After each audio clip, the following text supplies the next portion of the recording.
Okay, hello everybody, and thank you so much for tuning in to hear my talk on James Connolly and the struggle for women's emancipation, the women in James Connolly's life and how he impacted on their thinking and their approach to politics. I wanted to really look at this in a way, knowing that so many of the people who tune in will know an awful lot about James Connolly and know have visited your centre in Belfast, which is a great addition to the general public learning about the life and times of James Connolly.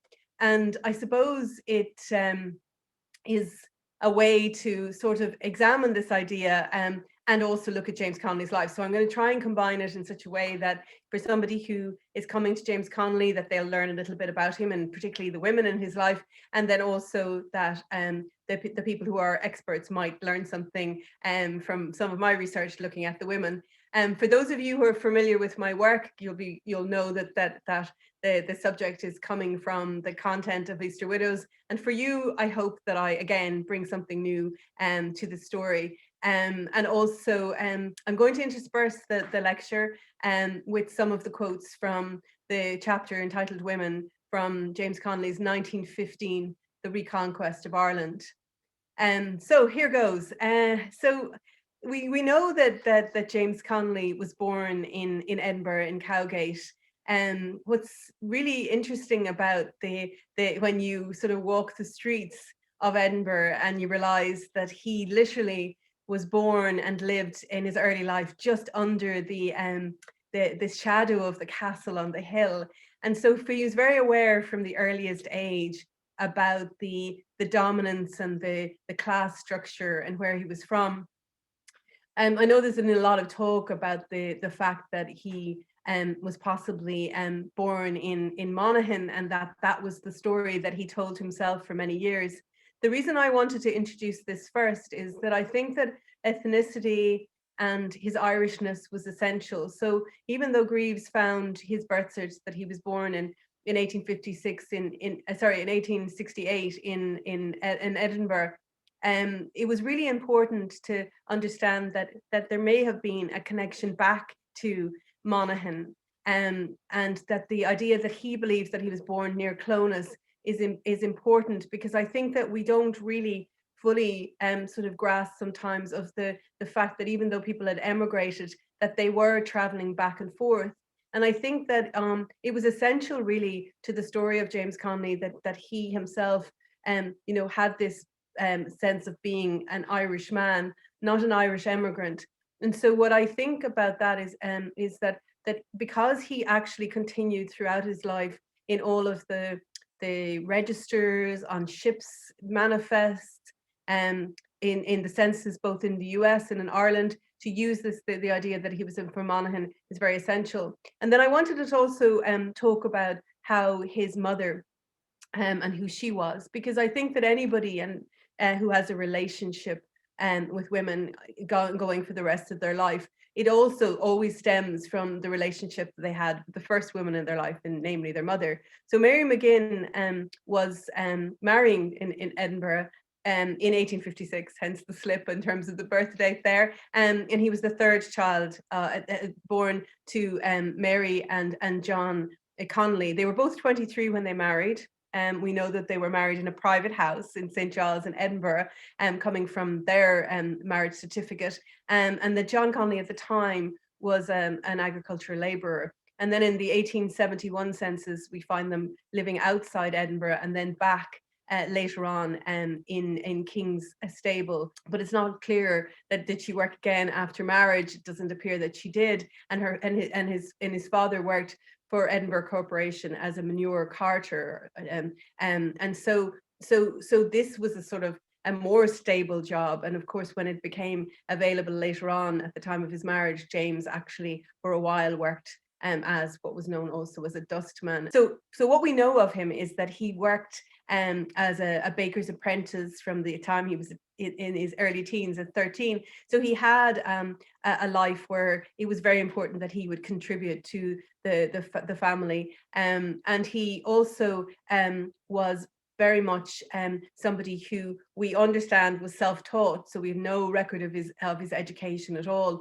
So what's it at contrast between James Connolly in the story that is told of him and the James Connolly, that man that comes later, is that he seems to have been somebody who was brilliantly intelligent, and he was able to observe and absorb so much about his surroundings. And certainly he edited his own life story later on. Obviously, the story about whether or not he was obviously in the British Army, because that's what he was when he met Lillie. So what I wanted to do was sort of talk a little bit before I moved on, is to say that when we look at James Connolly, again, his ethnicity, his class, all of those things came to play. But then his ability with languages later on, the fact that he became such a good writer, the fact that he was involved in so many organizations, he moved with such fluidity between different groups of people, and this included women. So when we talk about his beliefs in emancipation, it was emancipation for people from out of their class and out of whatever situation they found themselves in, and then his focus on women. So I'm going to just quote again, for those of you who are familiar. I'm just going to give you a flavor of it, and for those of you who don't know, this is coming, as I said earlier on, from his own work and his own writings. The book in question is The Reconquest of Ireland, and you can get the text online. So just as the present system in Ireland has been made up of cheap slaves or untrained immigrants, of the flower of our peasant women, so has it darkened the lives and starved the intellects of female operatives in the mills, shops, and factories. Wherever there is a great demand for female labour, and this is in case he was talking about Belfast, we find that the women tend to become the chief support of the house. Driven out to work at the earliest possible age, she remains fettered to her wage earning, a slave for life. Marriage does not mean for her a rest from outside labour. It usually means that to the outside labour, she has the added duty of a double domestic toil. Throughout her life, she remains a wage earner, completing each day's work. She becomes the slave of the domestic needs of her family. And when at night she drops wearied upon her bed, it is the knowledge that that at the earliest morn she must find her way again into the service of the capitalist, and at the end of that coming day, the service for him hasten homewards again for another round of domestic drudgery. When I read this, I always think of that phrase, men work from sun to sun, but a woman's work is never done. And I don't know if anyone has that sort of sense that even with all of our domestic appliances today, I mean, the debate is around that division of labor. So one from my reading of this is that his pen picture is of something or someone that he has observed. And so I wonder if his mother did continue in some form of charring or domestic service and through his childhood, and then by the time that he came to the age of 13, then did his labor lessen her load. But he certainly would have seen that level of involvement of the woman in the household. And then when he moved in to the tenements, what's really interesting in the pen picture that Nora Connolly produces is that she talks about her mother not succumbing to the poverty, to always have, washed her face and, washed her hair and made an effort to make a home out of the tenement building. And I think that when we look at Lillie then and his selection of her as a life partner, it's really important to understand that how she coped and how she responded and what we know of her. So it's a really unusual story. So in the sense of writing the story of the observation of what was life for people, the poorest of the poor in Dublin at the time, we have Nora's account, The Portrait of a Rebel Father. And so she seems to have incredible recall from the time that she was a child.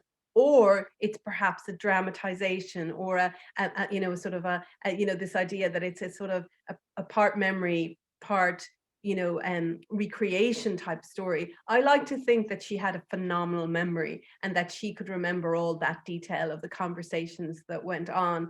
And so I'm somebody personally who's blessed with a very good memory for detail like that, going back in time. So that's why I think I have an understanding that it is an accurate portrayal as she remembered it. So when we come to the story of Lillie, so again, for people who've read my book Easter Widows, you'll know that I open on a very important line, and a very important line to me, which is that Lillie Reynolds had prospects. And again, it's to really understand that breaking up between the class system. So when she has a chance encounter with James Connolly, at a bus stop, he's missed the tram and so has she, and they start a conversation on the side of the street. Again, it's like the loveliness of that encounter that was recorded in time, but not the details of like the date of it or anything like that. And so there's a fragmentary correspondence that's arise between the two of them, and then trying to piece together their story. But I think what's really important here is that James Connolly, at this stage, had spent time in the British Army. It had been period of the Land War. His time as a soldier must have politicized him with what he was talking about, and the rallying cry for the land, for the people, and what he had known from his own people, his father having been an agricultural laborer, then moving into the city. So it was very much something that he could relate to and respond to. But then you have Lillie Reynolds, who is very importantly a member of the Church of Ireland. And the reason it's very important, again, is around her own circumstances. So when her father dies in an agricultural accident, the family move into Dublin, and we know that they lived in Rathmines. But it was the Girls Friendly Society, which was a Church of Ireland charity, that placed her in the home of the family that she became very close to. So she's working with the Wilson family in Merrion Square. So we just know, we can imagine the luxury in which she was living. The house, had a library of books, and she was there and right in the centre of Dublin. So of course, for people who are unfamiliar with Dublin, it's literally Clare Street is off where she was living and where she met James Connolly. And so she had actually been encouraged by her employers. The William Wilson would have been a stockbroker and a notary public, and so she was encouraged by Mrs. Wilson, and she took over the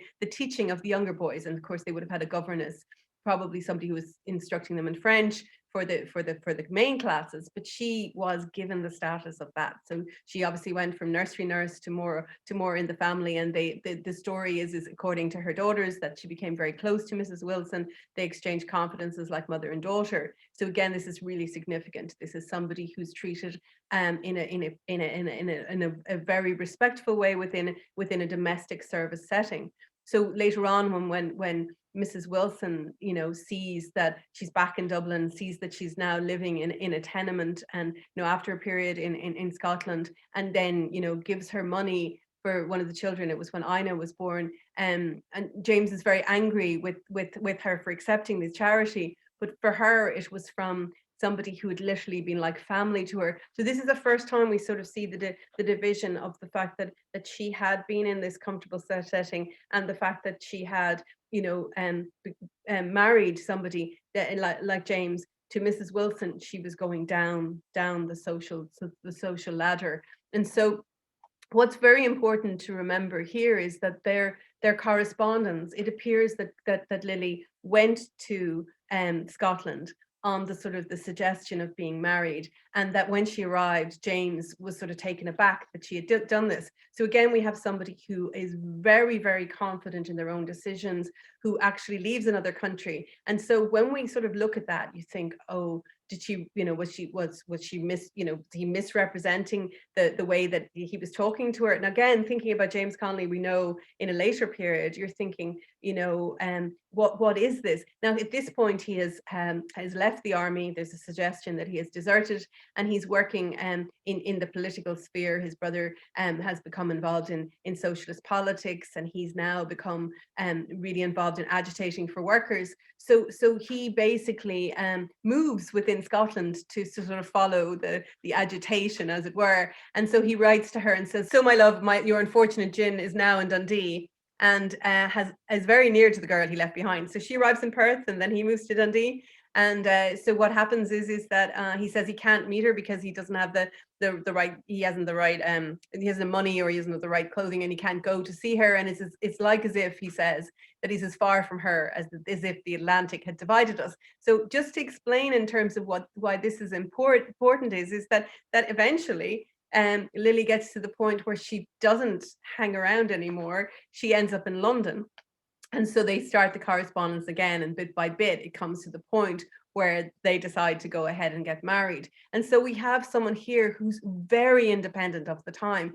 So often when we look at the relationships between men and women, it's very hard for us to take off the lens, which is the contemporary lens, and not look at it as like how we would feel in terms of, the slides, or the way he speaks to her, or the way in which they're exchanging. One of the problems is in this correspondence is it's fragmentary. It doesn't have the full correspondence, so we don't get the full picture, and we don't get her side of the correspondence, but we also don't get a full sense of it. But we do know that a woman making those decisions, staying so independent, so not to be influenced by him, not to be dragged down by this, not going back to Ireland again because of the way that it hasn't worked out, shows that we're dealing with somebody who is actually more like a modern woman than maybe somebody that in 100 years ago. But we have to look at it from the point of view of how she was brought up, how she was educated, how she been mixed with people of a more difficult, a different class, and how she was getting on. And so I think what's interesting is and then in the days before their marriage, he's putting things off again because he's involved in the strike at the end of the month, and he puts this before their marriage. So when she actually marries him, she does realize that she is marrying into somebody who's an agitator. And the one manuscript that's missing, that I really feel is a huge loss to our understanding of Lillie, is James Connolly's play The Agitator's Wife. And I think if I was to find something on this story, that's the one I'd like to find, because he puts himself into the role of the woman, which again is unusual and quite different in terms of his idea of emancipation. But expecting that James Connolly would have seen emancipation as something that, in relation to his wife, is expecting too much of a man of the past. She was still the mother of his children. He was still going to do whatever he needed to do. And yes, there's times within later correspondence where you see that he starts to have a sort of what we would say a conscience. But just going back to the beginning of the correspondence again, another thing that's very, very telling is that one of the earliest accounts is that James gives a speech. He talks about how Lillie helps him write it. So then we see the partnership and the equality again. But then when he gives the speech and he gets on the stage, she runs away. So much you see in the couple dynamic of people that are public and the one are private. They're often very drawn to people who are very private. They don't like this public display. And so that becomes their balance. It's like the seesaw. So she was a very good balance to him at this time. She could assist him. She was supportive.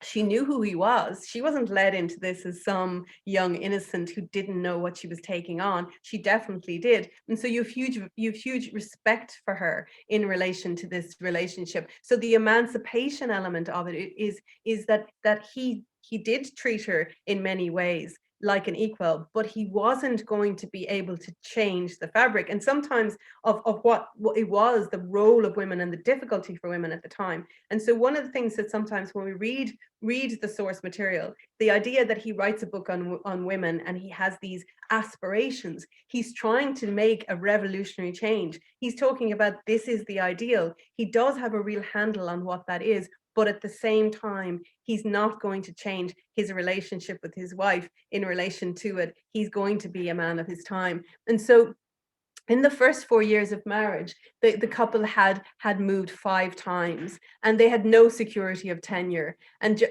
James was very committed to the betterment, obviously, of his fellow workers. And she basically comes out, and one of the statements, again, that's been filtered out through Nora, so it is a secondary source. It's not from a primary letter, but she says that it was all right when we were ourselves, but when the family made its appearance, the picture took on another aspect. And then, so she starts to worry. So they have its first child, Mona, and then they have Nora, and they're in Scotland. James has lost his job again. He's tried to stand for politics. You can imagine the dustman in the corporation. That's not going to go down well. So now he becomes unemployed, and then she's the one, according to the family story, that goes to seek him the job, who contacts Leslie and asks for him to write a message, to get a job for James, which comes out, he what does it say? He's an unskilled laborer, a lifelong total abstainer, sound in wind and limb, married with a young family, and as his necessities are therefore very great, so he may be had cheap. And so this story and this change to that it's basically the story is framed, which is very believable, is that James starts talking about emigrating to Chile, and when Lillie finds that he has to carry a gun and that it's dangerous, she says, no, I can find him a job. So she knows, she has the negotiation skills to go to talk to another man about her husband's prospects.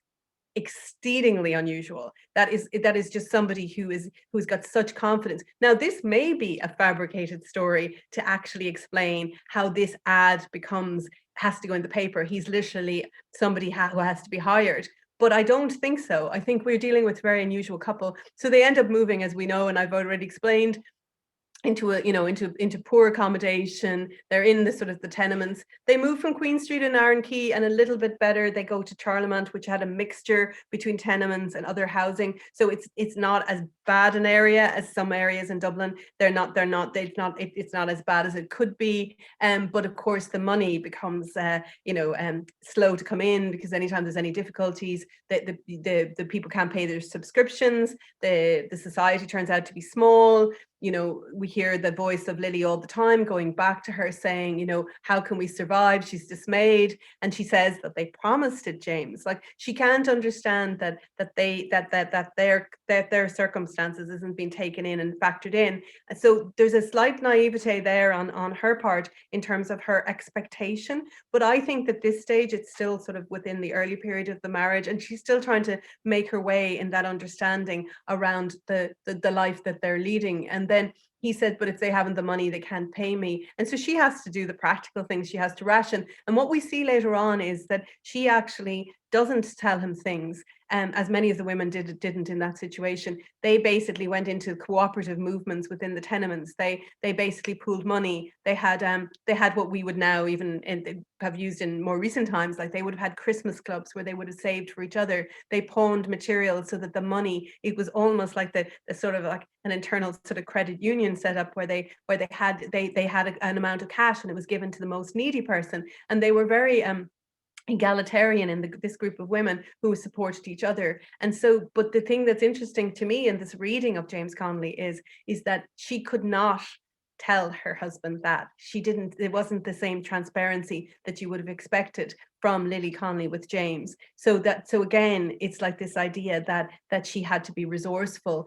and her children tell the story, her daughters tell this story. And then there's the story of, obviously, the one that's very poignant about the fact that at one stage James is doing manual labor, and of course he seemed to not be very strong. He may have had a lot of problems with malnutrition when he was young. That's sort of the suggestion. So therefore, he wasn't able for hard labor. And then when he did hard labor and he came back and he was so exhausted from the work that he did, she eventually parts with her little gold watch. And then she comments to himself, and she said that she had held on to it so long. And that's the moment for me where she is the person who's trying to hold on to that last bit of sort of value. And where are we going to be at rock bottom? Where are we going to be at the point where this piece of gold, and it's not the gold watch, it's the piece of gold, it's the value that's in that object, when is that going to be spent? And so at that point that she hands it over, there's a sort of an understanding for her within that sort of first 5 years of marriage. She now has 4 children. She's 4 small children, and this point that she realizes that this is rock bottom. So I think what I feel about it is that's a very telling portrait of the young mother. So I'm going to split the lecture now and start talking about Maud Gonne. And the reason I'm going to do that is she enters their life at this particular point, but also the fact that it's important then to sort of see Lillie in the various stages. So I'll return to her again. So what's fascinating about the Maud Gonne connection is that I've now described, that where James had come from within his family, which many of you will know, and then I've described to you the woman he picked to be married to and how he's been in this area. And so he then meets Maud Gonne, and I always find it really interesting that they meet in the National Library. And so I always think about, the idea that they were passing each other on the stairs, and this idea that, that we would be in the same place, and, they have conversations about Ireland's self-government, and they're drawn to each other. And so, of course, Maud is sort of this beautiful, tall, charismatic woman, and I don't know if anyone's listened to the recording that's on the military archives site. It's one of the recordings of her talking about Inini Naharan, and she'd been trained by actresses, and she's got this very theatrical voice, and so if you could sort of imagine her like very intimidating. And then you have this man who, who's worked as a peddler and as a printer's, they had a baker's apprentice, and he's worked in the army, and he's worked in all these places. Like, none of his background would make him comfortable with somebody like that. And yet they become friends over their shared understanding of what they were actually trying to achieve. So improving the lot of the poor. So Maud's story is always sort of, she was involved in the emancipation of prisoners, trying to build huts for people who'd been evicted, and working with women's groups in order to try and later on to stop recruitment. But at this time, she starts to give talks. She's been living in France. She's known as Ireland's Joan of Arc. Even in my own collection, there's the little collector's cards about her. Like, she's a megastar. Like, she's like like the biggest pop star that walks into and so you can imagine that people would have shied away from her. And there is stories now. I don't know whether she brought this into the National Library. I doubt it. But I mean, she walked around with that massive Great Dane Dagda, and she was always known to have sort of an aviary of birds and all of that. Like, this woman was very unusual. So I always think about the fact that James was able to sort of hold his own, and he wasn't even in stature, he wasn't even tall. So even that physical sort of presence element of it. And so they came together, and they in 1807, for Victoria's Jubilee Day, as you probably know, she had slides of eviction. So I always think about them in sort of contemporary terms. Here you have two people who are actually doing an outside projection. Like, we think of that as something now, but they were doing this in the 1890s and projecting her slides of evictions up on to the gable end of houses. And so they come together, and then they have this reconstruction, and they have a coffin, and it's inscribed with the British Empire, and they're putting it through the streets. So they're doing protest in a visual way, and they're actually reenacting something. And as they cross the bridge over the Liffey, James Connolly suggests that they throw the coffin into the river, shouting, "Here goes the coffin of the British Empire." And so then after that, he's arrested. And so she has to go and see Lillie in the aftermath of him being the bridal. So honestly, what you have to see in this moment, and that's what I see about these people, is that there's an element of them, they're show people. It doesn't diminish in any way their intellect. They are absolutely, thinkers, they're writers, they're doers. But when they come together as sort of a couple in terms of this emancipation idea, it's really important that you understand the idea that they're drawn to each other as individuals, and then their gender doesn't really seem to come into it, because James Connolly seemed didn't seem to see that as an inhibitor, nor did he see class, I think, as an inhibitor, because of the people that the circles within he moved. So then he writes in his chapter on women, he said, "We might say that the development of what, or for a want of a better name, is known as a sex consciousness, has waited for the spread among the more favored women of a deep feeling of social consciousness. What elsewhere in this work, his book, is described as a civic conscience. The awakening among women of a realization of the fact that modern society was founded upon force and injustice, and the highest honor of society have no relation to the merits of the recipients, and that the acute human sympathies are rather a hindrance than helps in the world, a phenomenon that was spread by industrialization and the merciless struggle for the existence of which it imposes. So what I think about that is this is written about Maud as being this idea of this awakening in consciousness of women who had so much. And I know that in some interpretations of his work, The Reconquest of Ireland and others, there's a criticism that he doesn't look at other classes. It's like as if he only looks at the working class. And I always think about the John Lennon song, "A Working Class Hero," when I think about Connolly. And the reason I think about that song is because, he goes, "A working class hero is something to be." And he talks about, that how difficult it is for people to get through this is John Lennon, talks about how difficult it is for people to get through the school system and understand that you can't break outside the molds of that class. And so if you become a working class hero, it is something achievable because you've broken outside a mindset. And if you ever listen to that again and you think about Connolly, is that he basically is saying here that this, and he calls it a sex consciousness. So again, he's seeing ahead of his time in relation to how he's explaining how these women who for so long were seen as Lady Bountiful, who were doing charity, who were looking down on those people as being lesser beings, that here in terms of Maud and himself being equals, and in her ability to want women to strive for whatever they could achieve, was a break from the norm. So it's these two giants of this period in time who come together, and they don't see any of the difficulties. They just see the possibilities. And so when she had this breakfast sent into them, she came to see Lillie, and there's this lovely story again from Nora that she's bathing Ina, and they have this conversation, and Lillie says, "I couldn't believe that anyone so lovely could be in my home." And there she was in my home. And she asked for a photograph of her to be placed on the mantle. And again, it's this idea that she was this megastar, and she had walked in to this, to this tiny little place that the Connollys lived in. And there was no sense that she was coming in anything but as a friend. And that was really unusual.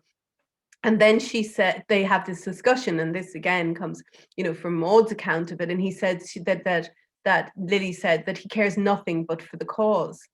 Now, again, if you read that and you read that in isolation, it seems like a criticism. But then she added that that she was unstinting in her support of him and would not have him otherwise. And so you can sort of get a glimpse of these two women coming together, and Maud trying to understand how Lillie is going to accept that her husband has been imprisoned by taking on the British Empire, and she remains supportive of him, and the fact that they don't have a rift between each other because of this situation. She actually asks for a photograph of this woman and has it in their house. So I think what we have a wonderful opportunity to see that. And then as time goes on, they get the cottage in Weaver's Square and Weaver Street. And then Lillie becomes really happy about the idea that they're here. And then, of course, James gets approached by somebody, and they ask him to agitate about rents. And she goes, "Oh, no, don't do this. We could be evicted." But he continues to do it anyway.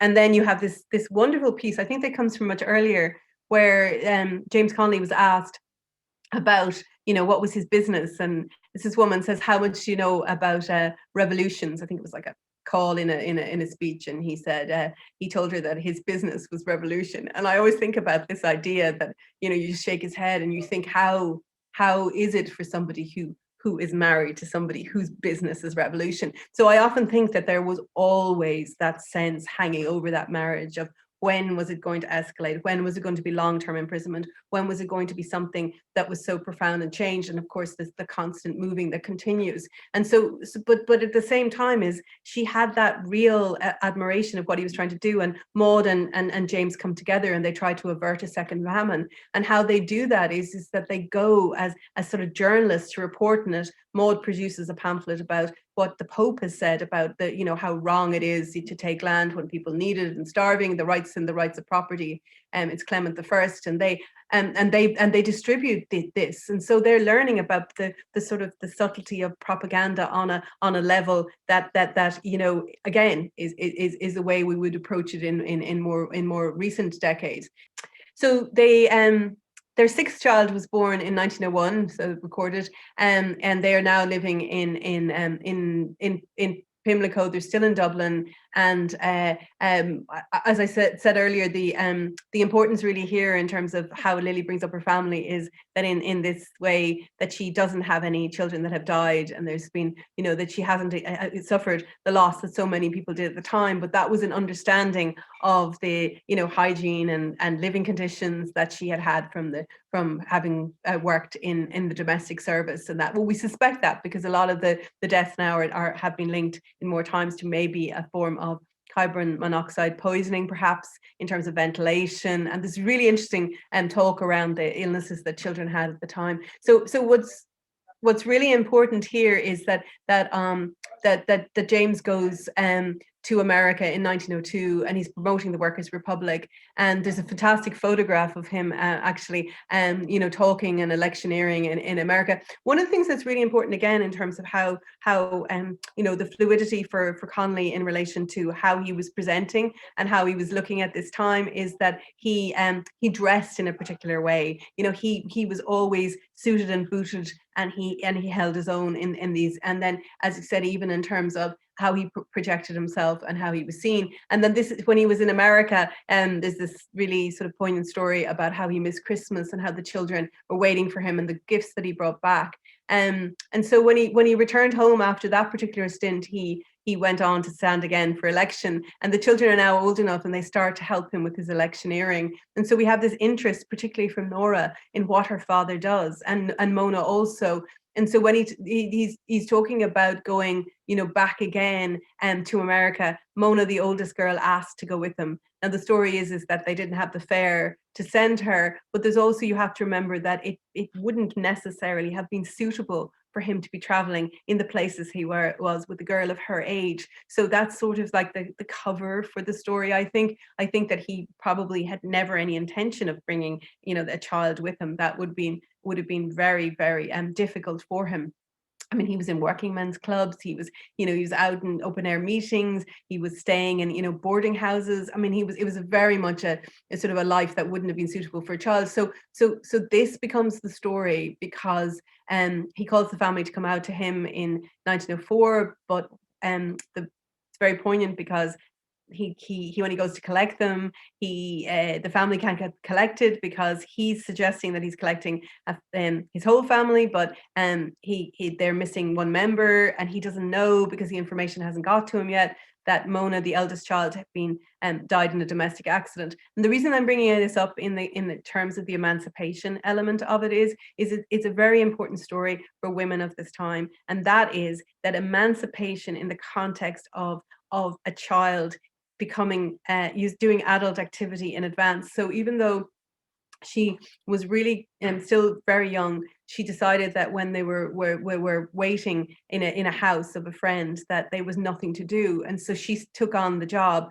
that she saw this woman's washing needed to be done. So she made a massive, you know, pot of boiling water in order to wash the linen for her, and it was in the putting of the pot on the stove and her apron catching fire that she was really badly burnt, and the burns resulted in her death. And Ina was with her and writes about that really poignantly.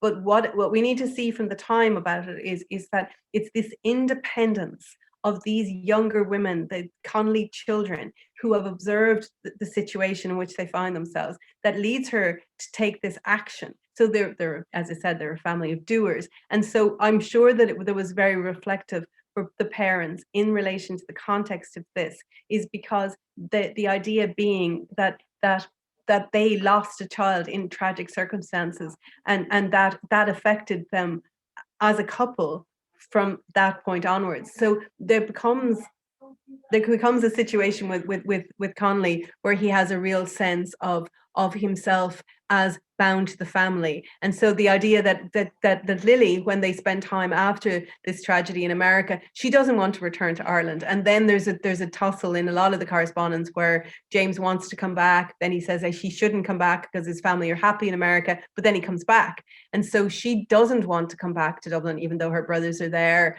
And so what's interesting is she'd seen the prospects for her children, in particular Maura. Their child, Maura, had already shown that she was really exceptionally gifted. She later went on to become a doctor, but this idea of the American system and the openness of that. So when we move back to Ireland, and they spend a period of time in Dublin, and then they end up in Belfast, as everybody knows. But what's interesting in the context of Belfast, as the children grow older, particularly Ina and Nora, they start to try and want to work. And there's this wonderful sort of vignette of a sort of a description of how they take work from the factories, and that James doesn't want them to work in this way, because he sees it that it's something that he should be providing as the father, and then they're hiding this work because they know that it's needed for the family income. And so we go back to the quote again for the what he talks about in his book, and he says, "The daughters of the Irish peasantry have been the cheapest slaves in existence.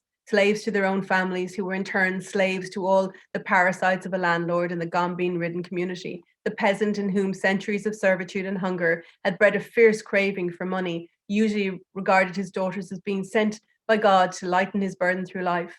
And too often, the same point of view is fiercely insisted upon by the clergy of all denominations. Never did this idea enter the peasant's mind head or be taught by his religious teacher that each generation should pay to its successors the debts it owed to the forerunners, and thus, by spending itself for the benefit of its children, the human race ensures the progressive development of all. The Irish peasant, in too many cases, treats his daughters in much the same way as he regards the plough or the spade, as tools with which to work the farm. The whole mental outlook, the entire moral atmosphere of the countryside enforces this point of view. In every chapel, church, or meeting house, the insistence is upon duties to the superior stations, duties to the church, duties to the parents, and never were the ears of the young people polluted by any reference to rights.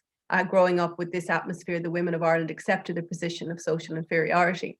And so what you have here in relation to Connolly's belief is that he doesn't want his daughters working, but then their force of circumstances means that they have to raise the money because of the nature of what he's doing is leaving them in a precarious position financially. And so what I think is that's one of the things that's the sort of the contradiction in terms of James Connolly, is this notion that you can write on one hand, but then the reality is something different. And I think here, in terms of the idea is that as he was voted, a number of years ago as, one of the great Britons, that his folk memory among people in Scotland and in Ireland and Wales and England, in terms of what he did for workers in general, and his writings was remembered by this whole group of people who saw his brilliance. But then, in terms of trying to work for the greater good, there's often the sacrifice that his family went on.